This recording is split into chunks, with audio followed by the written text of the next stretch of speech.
Война, Третья мировая. А в чем, собственно, кипиш? Появление в России новых территорий. Санкции, как из рога изобилия. Это еще только начало. Победитель забирает все. Турция закроется, ну тогда останется Дубай. Если Дубай закроется, к черту на куличке. Я в огне, ум поглотил мой разум. Я в огне, горю в огне. Ты пользуй ум, чтобы не загореться заживо в этом аду. Всем привет! Главное событие, само собой, это появление в России новых территорий. В состав России вошли Донецкая, Луганская Народная Республика, а также Запорожская и Херсонская области. Соответствующий договор с главами данных территорий подписал в пятницу Владимир Путин. И теперь ожидает утверждения в Совете Федерации и в Думе. В общем, политические последствия этого решения Путина вы найдете на специальных каналах. Сейчас весь интернет наполнен вот комментариями, да, вот. А я здесь сконцентрируюсь на экономических последствиях данного решения. Как отреагировали рынки? Рынок акций усилил рост после выступления Путина. Индекс Мосбиржи превысил 2000 пунктов. Напомню, до этого он резко провалился, и, в общем-то, все вроде как ждали, что после заявления Путина провал пойдет дальше, но вот видите, как всегда, мы опять не угадали. Ждем, рубль обвалится, он усиливается, ждем, акции обвалятся, они усилятся. В общем, мы всегда ни хрена не угадываем. Поэтому, собственно говоря, большинство людей, непрофессиональных игроков, и теряют деньги. Чувствуете, да? Вот. И в этот раз рынок акций пошел стремительно вверх. Я вам скажу, почему это происходит. Дело в том, что вот эти все курсы акций — это тоже политический аспект. Ну, как вы понимаете, если вбросить на скупку акций, там, не знаю, миллиардов 100-200 рубликов, то, как говорится, на волне вот этих вот покупок, да, ну, курсы просто пойдут вверх. Рынок акций сейчас такой незначительный по капитализации, что какие-то там 200 миллиардов рублей вброшенные, ну, сами знаете, как специально, так сказать, уполномоченными там банками и так далее, они разворачивают тренд и так далее на один день.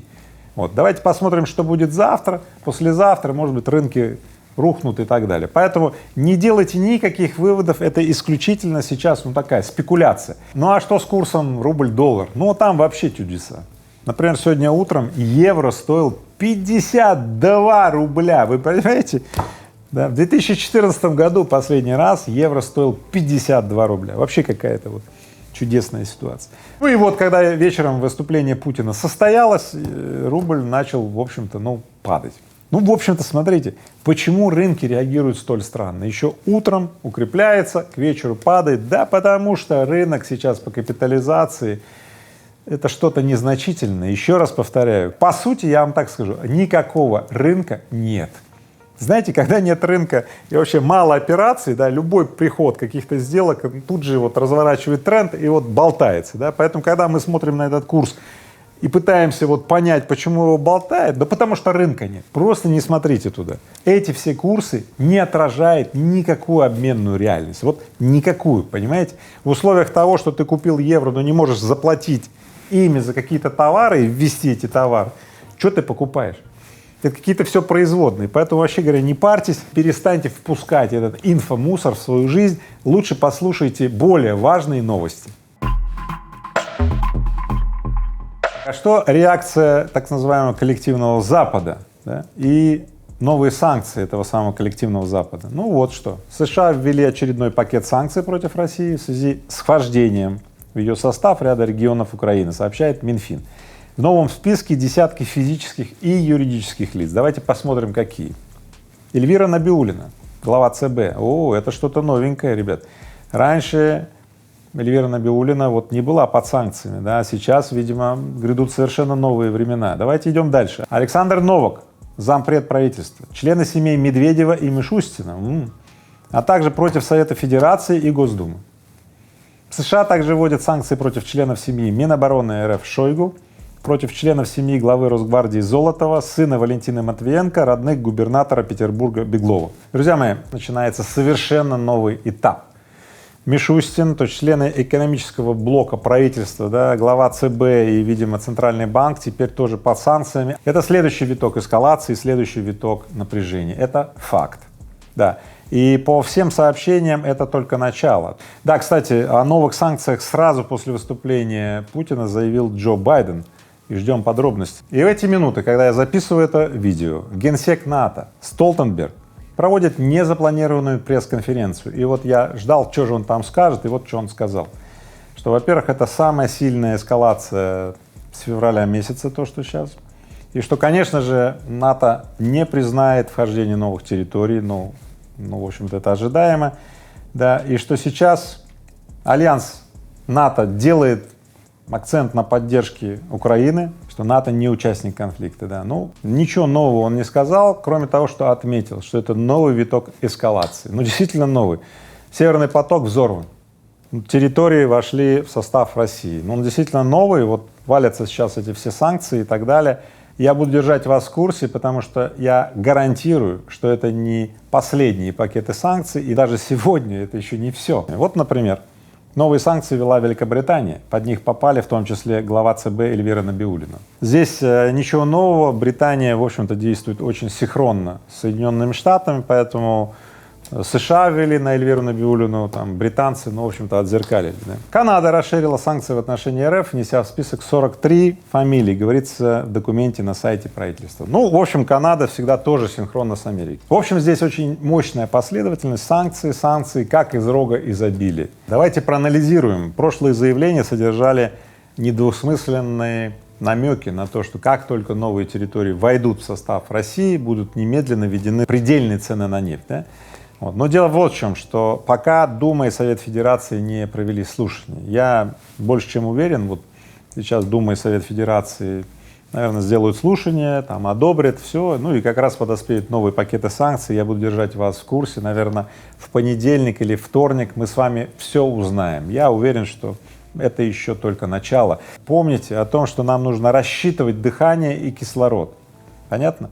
Не дергайтесь, не кипишите, сохраняйте спокойствие. Ну, от того, что мы будем сейчас волноваться, дергаться и совершать поспешные действия, ну, мы только растратим существующий кислород, а нам надо в затяг. Понятно? Затянулись кислородом, да, и медленно его расходуем. Поэтому будьте, пожалуйста, внимательны, будьте бережливы к ресурсам, которые у вас пока есть. Конечно, на фоне основной новости о вхождении новых территорий в состав России вроде все теряется, и даже взрывы на северных потоках являются вроде как уже не очень актуалочкой. Однако, я вам так скажу, вот, например, Норвегия сегодня сообщила, что в связи с диверсиями на газопроводах Северного потока Норвегия усиливает защиту своей нефтегазовой инфраструктуры и отправляет к своим вышкам и так далее самолеты, истребители и военные корабли. О чем это говорит? Это говорит вот о чем. Во всем мире сейчас есть два лагеря. Лагерь первый пытается рассказать всему миру, что не мы взорвали газопровод. Лагерь 2 пытается сказать: вы что, дебилы? А кто? Тот, кто продает газ, взорвал, что ли? Вот.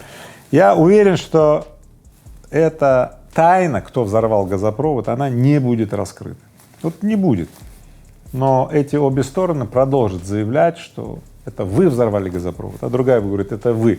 И вот эта вот разборка будет тянуться, не исключено, что во всяких там международных судах будет куча слушаний, это будет инструмент политического такого вот единоборства.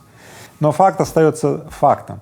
Из России все трубопроводные маршруты по поставке газа в Европу ведут через Польшу, которая категорически против прокачки газа, ну вы сами знаете почему, и через Украину, где идут всякие там вот эти вот боевые действия и военные столкновения. Вот и все.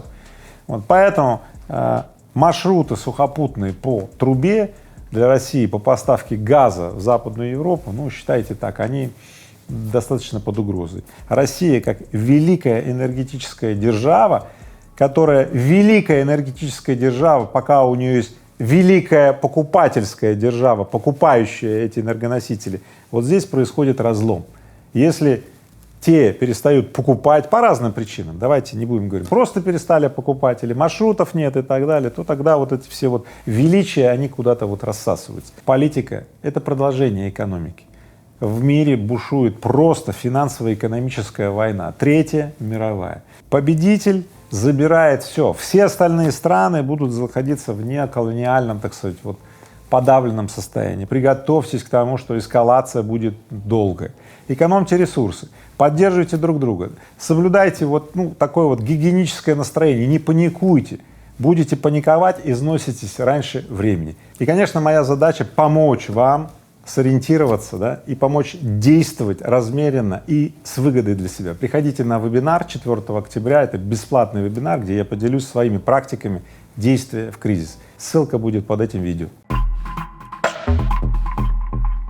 Интрига вокруг дивидендов «Газпрома», тянувшаяся с мая, окончательно разрешилась в пятницу. 30 сентября собрание акционеров газовой монополии приняло решение поделиться с акционерами прибылью за первое полугодие 2022 года, выплатив по 51 рубль на акцию. Знаете, сколько это?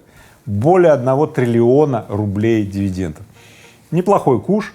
И, в общем-то, несмотря на очевидный позитив от выплаты рекордных дивидендов в российской корпоративной истории, все аналитики разом сказали, что перспективы «Газпрома» оцениваются как, ну, так себе, да?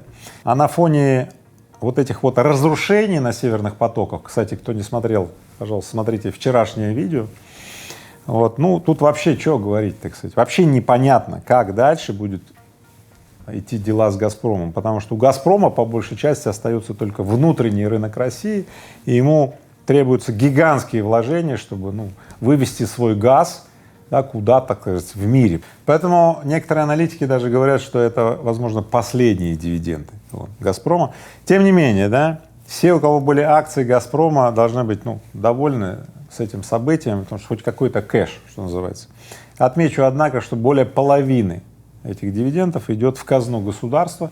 Это еще один способ, кстати, пополнить бюджет. Вы знаете, бюджет недополучает сейчас в связи с резким падением экономики, да? Вот. И это способ получить эти деньги в бюджет. Вы знаете, я не склонен драматизировать, да, ситуацию с «Газпромом». Все-таки «Газпром» очень богатая компания, она точно сохранит устойчивость. Более того, это такая монополия государственная, да?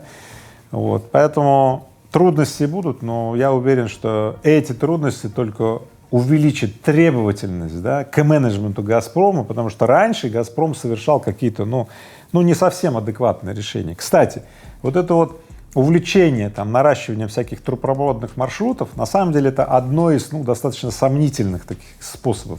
Ведь давно стало ясно, что наращивание танкерного флота, да, сжиженный газ — это будущее. Сжиженный газ — это возможность возить свой газ хоть куда, хоть к черту на куличке.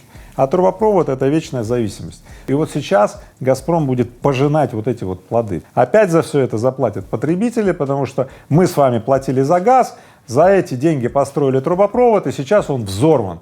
Кем расследование идет, но тем не менее заплатят за это все понятно кто. Потребители, то есть мы с вами.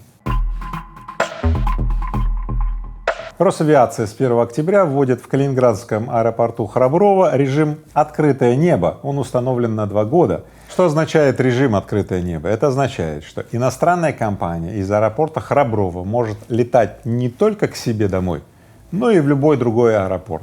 То есть теоретически это открывает окно для полетов из Калининграда в любую страну мира, да? Только полеты будут выполнять не Аэрофлот или не компании, которые из России, а иностранные авиаперевозчики. А в чем, собственно, кипиш? А кипиш-то в том, что российские компании, да, им запрещено летать над Европой.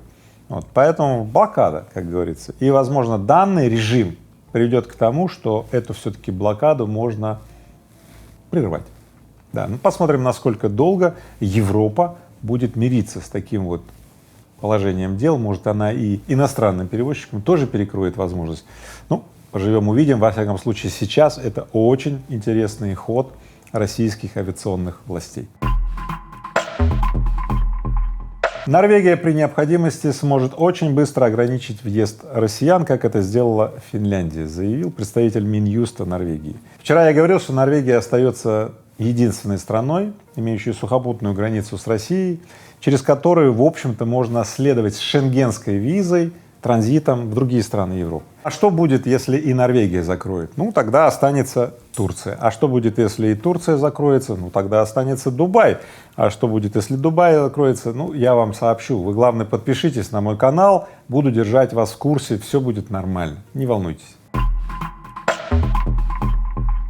Глава Ростуризма попросил туроператоров и ательеров оказать содействие клиентам, призванным по мобилизации, возвращать деньги в приоритетном порядке без удержания каких-то там расходов. Ранее Аэрофлот уже сказал, что он легко, изи вернет деньги за билеты. Поэтому, друзья мои, глава Ростуризма и все чиновники и бизнесмены, пожалуйста, поддерживайте всех граждан, кто обращается там за возвратом денег в связи с мобилизацией. Вот, например, в X10 Академии 4 человека написали заявление на возврат платежа в связи с мобилизацией. И я немедленно вернул деньги. Поэтому, ребят, не задерживайте, если кого просят вернуть деньги, пожалуйста, поддерживайте немедленно, не создавайте вот этих вот напряжений. Apple вывезла большинство своих сотрудников в Киргизию. Подготовка началась еще весной к этой акции, а вот сейчас завершилась. Вот. Часть сотрудников Apple в России также уехала в Дубай и Лондон. Вот. Стали известны, в общем-то, сейчас основные пути релокации сотрудников крупных международных корпораций. Ну, вот видите, Киргизия, Казахстан, Грузия, Армения, Турция, Дубай и даже Лондон. Вот. В общем, с этим все понятно. И на фоне этого непонятно вот что. Почему американские ведомства распространили срочное предписание американским гражданам покидать Россию? Обычно это происходит всегда перед тем, как грядет что-то не очень приятное. Поэтому, не знаю, оставлю этот вопрос здесь. Напишите мне в комментарии, как вы думаете, почему американские ведомства предписывают своим гражданам покидать Россию, да? Друзья, я так скажу, несмотря на все эти новости, которые меня тоже тревожат, я стараюсь соединиться с реальностью и не паниковать. Каждый человек, кто паникует, совершает неадекватные действия. Понятно, да? И способствует преждевременной гибели и разрушению. Я сторонник следующего, что неважно, что происходит, эти события, за них я ответственность не несу, я несу ответственность за то, что я буду делать в этих событиях. Вот, например, если я буду дергаться, покупать что-то дорого, продавать что-то дешево, ну, дергаться и так далее, я совершу целую массу, целую серию очень невыгодных действий. Поэтому для того, чтобы не паниковать этого, я окружаю сейчас себя людьми, рядом с которыми я могу сохранять трезвость ума, горячую голову свою подостудить. Вам того же советую. Берегите себя, смотрите мой канал, набирайтесь сил, уверенности. Знаете, когда дайвер неопытный, он начинает быстро и судорожно дышать под водой, кислород быстро кончается, и дайвер что? Умирает. А опытный дайвер, он дышит медленно. И тогда ему кислорода надолго хватает. Поэтому наберитесь, пожалуйста, вот этой вот размеренности, да? Кризис будет долгий. Нам всем потребуются силы, чтобы мы поддерживали друг друга, создавали хорошее настроение, чтобы мы могли пройти вместе эти трудности достойно. И давайте вместе размножать хорошее. Пусть плохому места просто не останется. Я в огне, ум поглотил мой разум. Я в огне, горю в огне. Ты пользуй ум, чтобы не загореться заживо в этом аду.